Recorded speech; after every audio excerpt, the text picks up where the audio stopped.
इतना आसान हो गया ज़िना। मोबाइल की एक चैटिंग के जरिए आज ज़िना हो जाता है। व्हाट्सएप के जरिए एक चैटिंग के जरिए आज होटल के किसी कमरे में जाकर के ज़िना किया जा रहा है। आज ज़िना इस कदर आम हो रहा है, हमने निकाह को मुश्किल बना करके मेरे प्यारे साथियों, हमने ज़िना को आसान बना दिया।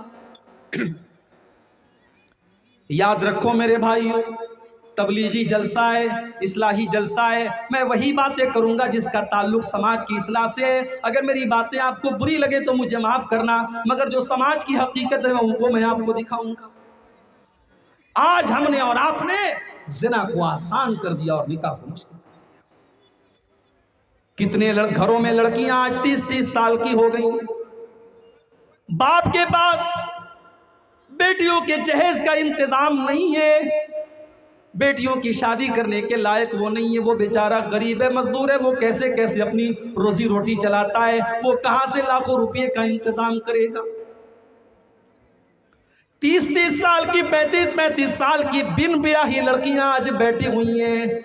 मेरे प्यारे साथियों, जो लड़की 18 साल की उम्र में जवान हो चुकी है, जिसके अंदर मर्द के साथ शादी करने की ख्वाहिश 18 साल की उम्र से पैदा हो चुकी है, जिसके अंदर नेचुरल तौर पर अल्लाह ताला ने वो जज्बा 18 साल की उम्र में रखा है, उस लड़की को आपने 30 साल की उम्र तक, 35 साल की उम्र तक आपने उसको बिठा के रखा है। अगर उस लड़की के कदम बहक गए, वो गलत रास्ते पर चली गई, अल्लाह ना करे उसने कोई गलत काम कर दिया, तो सोचो मेरे भाई उसका कौन कौन जिम्मेदार होगा। लड़के आज 18 साल की उम्र में जवान हो चुके हैं, शादी हो रही है 30 साल की उम्र में, 32 साल की उम्र में। हमारा बेटा भी अपने पैर पे नहीं खड़ा हुआ है, जब सरकारी नौकरी मिलेगी तब शादी करेंगे, जब अच्छा खासा पैसा कमाने लगेगा तब शादी करेंगे। लड़का 18 साल की उम्र में जवान हुआ, आप शादी कर रहे हैं 30 साल की उम्र में, क्या 12 साल तक वो क्या नमाज पढ़ करके और तहज्जुद पढ़ करके और कुरान पढ़ करके अपने आप को गुनाहों से बचा लेगा? नहीं नहीं मेरे प्यारे साथियों, ये बड़ा मुश्किल रास्ता है, ये बड़ी मुश्किल डगर है। आप अपने बच्चे और बच्चियों को खतरे में डाल रहे हैं, उन्हें गलत रास्ते पर लेके जा रहे हैं। अल्लाह के नबी फरमाते हैं, या माशर शबाबी मन इस्तता मिनकुमुल बाअ फलयतज़व्वज फइन्नहु अग़ज़्ज़ु लिलबसरि व अहसनु लिलफर्जी।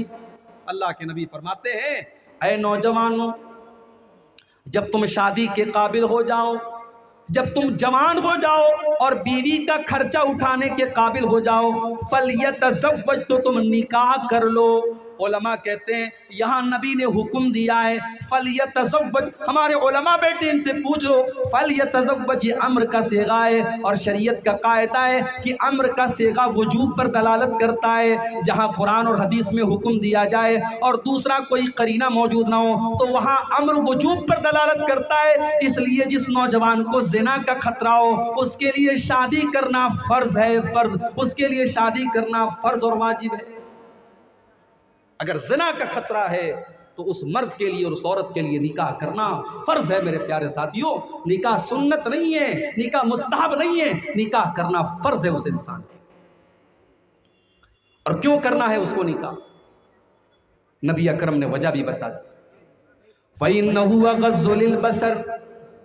जब वो शादी कर लेगा तो उसकी निगाहें झुक जाएंगी, उसके पास हलाल तरीके से अपनी शहवत को पूरा करने के लिए उसकी बीवी मौजूद होगी, उसकी निगाहों पर उसको कंट्रोल हो जाएगा। वह अहसनु लिल फर्जी, और उसकी शर्मगाह भी महफूज हो जाएगी, वो शर्मगाह का भी गलत इस्तेमाल नहीं करेगा। यह है निकाह की बरकत। निकाह के जरिए आपकी शर्मगाह और आपकी नजरें ये दोनों महफूज हो जाएंगी। अच्छा, नजर का शर्मगाह से बड़ा गहरा ताल्लुक है। अगर इंसान को अपनी नजरों पर कंट्रोल नहीं है तो शर्मगाह पर भी कंट्रोल होना मुश्किल है। जो दिन रात मोबाइल पर नंगी तस्वीरें देखेगा उससे कोई बईद बात नहीं है कि वो ज़िना भी कर लेगा।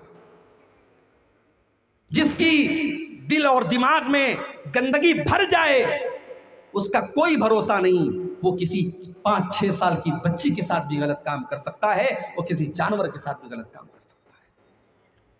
इसीलिए अल्लाह के नबी फरमाते हैं, अल ऐनानी ज़िनाहुमन नज़र, आंखों का ज़िना गलत चीज़ों को देखना है, वलुज़नानि ज़िनाहुमल इस्तिमा, कानों का ज़िना गलत चीज़ों को छूना सुनना है। वल्लिसानु ज़िनाहुल कलाम, और ज़ुबान का ज़िना गलत चीज़ों को ज़ुबान से निकालना है। वलयदु ज़िनाहल बत्शु, और हाथों का ज़िना गलत चीज़ों को टच करना है। आप बस में जा रहे हैं, आप ट्रेन में जा रहे हैं, कोई औरत आपके बगल से गुजर रही है, आपके बगल में बैठी है, वो गैर औरत आपका हाथ अगर उसको टच भी कर रहा है, कि टच करना भी हाथ का ज़िना है। अल्लाह के नबी फरमाते हैं गलत चीज़ को, नाजायज़ चीज़ को छूना भी हाथ का ज़िना है। इसीलिए अल्लाह के नबी ने फरमाया कि किसी के सर पे लोहे के हथौड़े से मार करके उसके सर में लोहे की कील ठोक दी जाए, ये उतनी तकलीफ की चीज नहीं है। उससे ज्यादा तकलीफ की चीज ये है कि एक मर्द किसी गैर औरत को टच करे, उसको हाथ लगाए, कि उससे बड़ा गुनाह है। उसके सर पे अगर लोहे की कील ठोक दी जाए, उसमें कम तकलीफ है जितनी तकलीफ उसको कयामत के दिन इस पर होगी कि उसने किसी गैर औरत को टच किया। आगे अल्लाह के नबी फरमाते वर्रिजलु ज़िनाहल खुता, पैरों का ज़िना गलत चीज़ों की तरफ चल के जाना है। आँखों से ज़िना हो रहा है, ज़ुबान से ज़िना हो रहा है, कानों के ज़रिए तुम गंदे गंदे गाने और बॉलीवुड के सॉन्ग सुन करके कानों से ज़िना कर रहे हो, तुम ज़ुबान से गाली बक करके ज़ुबान से ज़िना कर रहे हो, तुम हाथों से गलत चीज़ों को टच करके अपने हाथों से ज़िना कर रहे हो, तुम पैरों से गलत रास्ते पर जा करके पैरों से ज़िना कर रहे हो। और अल्लाह के नबी फरमाते जब इन तमाम चीज़ों पर इंसान को कंट्रोल नहीं होता है, वल क़ल्बु यहवा व यतमन्ना, उसके बाद इंसान के दिल में गलत काम करने की तमन्नाएं पैदा होने लगती हैं, उसके दिल में इच्छाएं पैदा होने लगती हैं। वल फर्जु युसद्दिक़ु ज़ालिका व युकज़्ज़िबुहु, और उसके बाद या तो उसकी शर्मगाह वो काम कर डालती है या उस काम से बच जाती है, या तो इंसान ज़िना कर डालता है या बचा लेता है, लेकिन शुरुआत इन्हीं चीज़ों के ज़रिए होती है। आज ये ज़िना आम हो रहा है, और क्यों आम हो रहा है? क्योंकि हमने निकाह को मुश्किल बना दिया। रिश्ते नाते करने से लेकर के शादी तक कितनी लंबी लिस्ट है जो हम नाजायज और हराम काम करते हैं। ये हल्दी की रस्म कहां से आई? ये मेहंदी की रस्म कहां से आई? लड़की को हल्दी लगाई जा रही है, खानदान की सारी लड़कियां इकट्ठा हुई हैं, सब पीले पीले रंग के कपड़े पहने हुई हैं। उस घर में अकीका की दावत तो नहीं होती, वलीमा की दावत तो नहीं होती, लेकिन हल्दी की रस्म जरूर पूरी की जा रही है। सारी लड़कियां हल्दी के कलर का कपड़ा पहनी है और दुल्हन को हल्दी लगाई जा रही है। फंक्शन हो रहा है, पार्टी हो रही है, नाच गाना हो रहा है, रात में औरतें गीत गा रही हैं। ये तमाम चीजें मेरे प्यारे साथियों हिंदू मजहब से ली गई हैं और आपके हिंदुस्तानी कल्चर से ली गई हैं। इस्लाम में ये तमाम चीजें हराम हैं। अल्लाह के प्यारे नबी फरमाते हैं मन तशब्बह बिकौमिन फहुव मिनहुम, जो किसी कौम की नकल करेगा, जो किसी कौम के तरीके पर चलेगा, वो कल क़यामत के दिन उन्हीं लोगों के साथ रहेगा। शादी हो रही है, नाच हो रहा है, गाना हो रहा है, मुसलमान के घर की शादी है।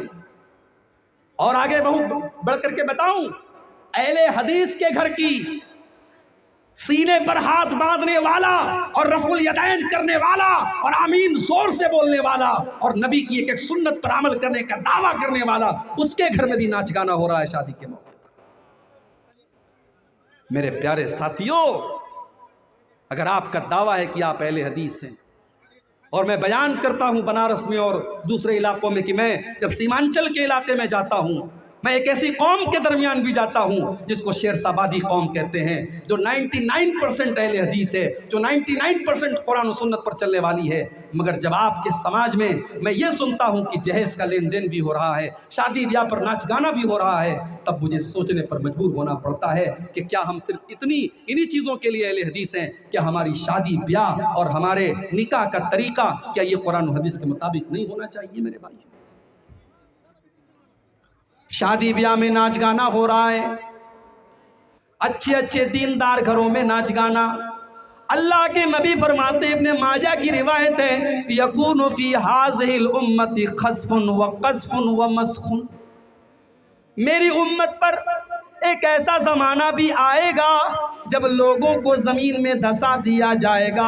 आज तुर्की का ज़लज़ला आप देख लें, आज सीरिया का ज़लज़ला आप देख लें, आज कितने लोग आज मलबों के नीचे दब करके मर गए। कितनी जगहों पर ज़मीन के अंदर गड्ढा हो गया, लोग ज़मीन के अंदर दब कर के मर गए। अल्लाह के नबी फरमाते हैं मेरी उम्मत पर एक ऐसा ज़माना भी आएगा खस्फुन के ज़मीन में लोगों को धंसा दिया जाएगा, वह कज़फुन और आसमान से पत्थरों की बारिश की जाएगी, वह मस्खुन और लोगों के चेहरे सूअर और बंदर के जैसे कर दिए जाएंगे। बाज़ उलमा कहते हैं कि सूअर और बंदर की तरह चेहरा होने का मतलब ये भी हो सकता है कि इंसान की शक्ल तो रहेगी, चेहरा तो इंसान के जैसा रहेगा, मगर नेचर सूअर के जैसा हो जाएगा, सूअर के जैसा बेहया हो जाएगा, बंदर के जैसा बेगैरत हो जाएगा। न भाई को बहन की गैरत होगी, न शौहर को बीवी की गैरत होगी, न बाप को बेटी की गैरत होगी। आज आप देख ले समाज में आज बंदर और सूअर की तरफ बेगैरत होता चला जा रहा है समाज। साहबा ने पूछा अल्लाह के नबी वो जमाना कब आएगा?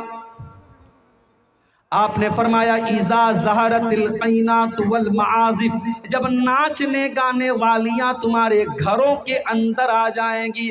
अरे घर छोड़ दो, अब तो मस्जिदों के अंदर आ गई नाचने गाने वाली। तारीख में कभी किसी ने सोचा नहीं था कि अल्लाह के घरों में गाना बजेगा।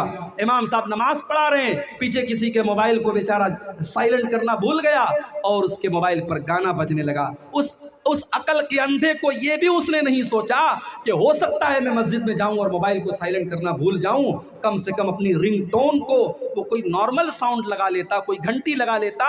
उस बेचारे को शाहरुख खान से इतना प्यार है, उसने पठान फिल्म का कोई गाना लगा दिया। अब पूरी नमाज जो है, नमाज चल रही है, इमाम साहब बेचारे सज्दे में सुभान रब्बियल आला कह रहे हैं और पीछे उसके मोबाइल पे गाना बजा। ये हालात हैं मेरे भाई। अभी मैं कलकत्ता गया था, मटिया बुर्ज के इलाके में, बहुत बड़ा मुसलमानों का इलाका है मटिया बुर्ज का इलाका। जुमा का दिन था, सुबह के 11 बज रहे थे जब मैं पहुंचा। मटिया बुर्ज में एक थिएटर है, सिनेमा है। देखा कि बेचारे शाहरुख खान साहब की जो नई फिल्म आई है पठान, जिसको देखना बड़े सवाब का काम है और जिसको देखने के लिए लोग बड़ी आपस में जो है दौड़ धूप और मुकाबला कर रहे हैं। मैंने देखा कि नौजवानों की बड़ी भीड़ लगी है, हाउसफुल चल रही है। हमारा नौजवान आज समझ रहा है कि इस्लाम की तरक्की इसी में है कि मैं ये फिल्म देख लूँ ताकि जो लोग बाइकआउट कर रहे हैं मैं उसका मुँह बंद कर दूँ, मैं ये फिल्म देख करके शाहरुख खान का भला करूँ। ये हालात है हमारे। अच्छे अच्छे आलिमों का मोबाइल आप देखिए, वो बेचारा फेसबुक पर अच्छी अच्छी बातें देख रहा है। अब फेसबुक तो होशियार है ना, अब फेसबुक पर आप जब उसकी रील्स देखते हैं, आपने कोई वीडियो एक बार देख लिया, अगर आपने वो वीडियो एक बार देख लिया, फेसबुक समझ गया कि ये वीडियो आपको अच्छा लगा तभी तो आपने पूरा देखा। अब उससे रिलेटेड वीडियो बार बार आएगा।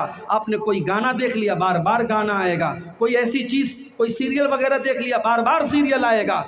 आज आप उलमा और बड़े बड़े दाढ़ी वालों और नमाजियों के मोबाइल पर आज गाने बज रहे हैं। अल्लाह के नबी फरमा रहे हैं कि लोगों के घरों में नाचने गाने वालियाँ आ जाएंगी।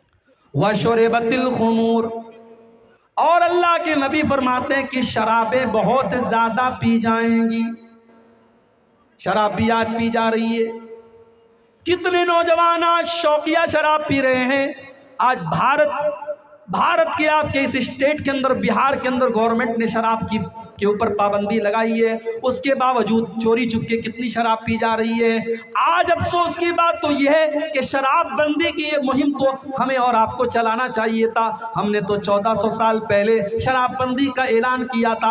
हमारे मजहब ने तो 1400 साल पहले शराब बंदी का ऐलान किया था। नीतीश कुमार ने तो बहुत बाद में किया है, आपके मुख्यमंत्री जी ने तो बहुत बाद में किया है। इस्लाम तो 1400 साल पहले ये ऐलान कर चुका है, इन्नमल खम्रु वल मैसिर वल अंसाब वल अज़लाम रिजसुम मिन अमलिश शैतान। शराब बहुत गंदी चीज़ है, शैतान का काम है। मगर आज कितने मुसलमान शराब पी रहे हैं। मेरे प्यारे साथियों, अल्लाह के नबी ने फरमाया कि जब ऐसा दौर आएगा तब लोगों को ज़मीन में धंसाया जाएगा, आसमान से पत्थरों की बारिश होगी। तो आज हमने ज़िना को आसान कर दिया, निकाह को मुश्किल बना दिया। हल्दी की रस्म हो रही है, नाच गाना हो रहा है, और पता नहीं, मुझे नहीं मालूम कि आपके यहाँ ये चीज़ें कि नहीं। शहरों में तो मैं देखता हूँ कि बाकायदा पूरी शादी की वीडियो रिकॉर्डिंग हो रही होती है। आपके यहाँ भी होती है? पैसे वाले लोगों के यहाँ होती होगी। वीडियो रिकॉर्डिंग हो रही है, एक गैर मर्द आता है घर की औरतों के बीच में घुस करके एक एक चीज को रिकॉर्ड कर रहा है और बाद में उसकी पूरी कैसेट बनती है, पूरी सीडी बनती है और बाद में लोग मजे ले लेके देखते हैं, कहते हैं कितनी यादगार चीज है, मेरी शादी के मौके की देखो वीडियो बन। कहां गई तुम्हारी गैरत, कहां गई तुम्हारी शर्म व हया? वो इस्लाम जो ये हुक्म देता है कि देवर भी अपनी भाभी के सामने तन्हाई में न जाए, वो इस्लाम जो ये हुक्म देता है कि जीजा भी अपनी साली से अकेले में न मिले, तन्हाई में न मिले, वो उसके लिए गैर महरम है, क्या वो इस्लाम इस बात की परमिशन दे सकता है कि वीडियो रिकॉर्डिंग करने वाला आपके घर की औरतों को, जब वो शादी के सजावट में सजी हैं, मेकअप करके आई हैं, लदी फदी हैं, वो सबकी रिकॉर्डिंग कर रहा है, वो दुल्हन के कमरे में पहुंचा हुआ है, वो सबके फोटो खींच रहा है, सबकी वीडियो रिकॉर्डिंग कर रहा है? कहां गई तुम्हारी गैरत मेरे प्यारे? अल्लाह के नबी फरमाते हैं सलासतुन ला यंजुरुल्लाहु अज़्ज़ा व जल्ला इलैहिम यौमल क़ियामा। 3 लोग ऐसे कि क़यामत के दिन अल्लाह ताला उनकी तरफ देखेगा भी नहीं, उनसे बातचीत भी नहीं करेगा, उनको गुनाहों से पाको साफ भी नहीं करेगा। कौन 3 लोग? नंबर 1, अल-आक़ु लिवालिदैहि, अपने माँ बाप से रिश्ता तोड़ने वाला। ओ मेरे नौजवान साथियों, आपने शादी कर ली, आप अपनी बीवी से बहुत ज़्यादा प्यार करते हैं, बहुत अच्छी बात है, मगर बीवी से प्यार करने का ये मतलब नहीं है कि आप अपने माँ बाप से रिश्ता तोड़ दें। हो सकता है सास बहू का मामला घर में आ जाए, हो सकता है कि आपकी माँ आपकी बीवी को कुछ कड़वी कसैली बातें भी सुना दे, आप सब्र से काम ले लें, आप सब्र के घूंट पी लें, लेकिन आप अपने माँ बाप से रिश्ता न तोड़ें, अपने माँ बाप से रिश्ता न तोड़ें। अपनी बीवी के लिए अपने माँ बाप से रिश्ता तोड़ने वाले कान खोल करके सुन ले, अल-आक़ु लिवालिदैहि, अपने माँ बाप को सताने वाला कल क़यामत के दिन अल्लाह ताला की नज़रे रहमत से भी दूर होगा। नंबर 2, वल मरअतुल मुतरज्जिला, और मर्दों की नकल करने वाली, मर्दों के जैसे छोटे छोटे बाल रखने वाली और मर्दों के जैसा टाइट कपड़ा पहनने वाली, मर्दों के जैसा लिबास पहनने वाली औरत भी अल्लाह ताला की रहमत से दूर होगी। और तीसरा आदमी वद्दयूस, वो बेगैरत आदमी, अल्लज़ी युक़िर्रु फ़ी आलिहिल खुबुसा, जिसके घर में बेहयाई का काम हो रहा है, बेगैरती का काम हो रहा है और वो बर्दाश्त कर रहा है। बेहया और बेगैरत हो चुके हैं हम।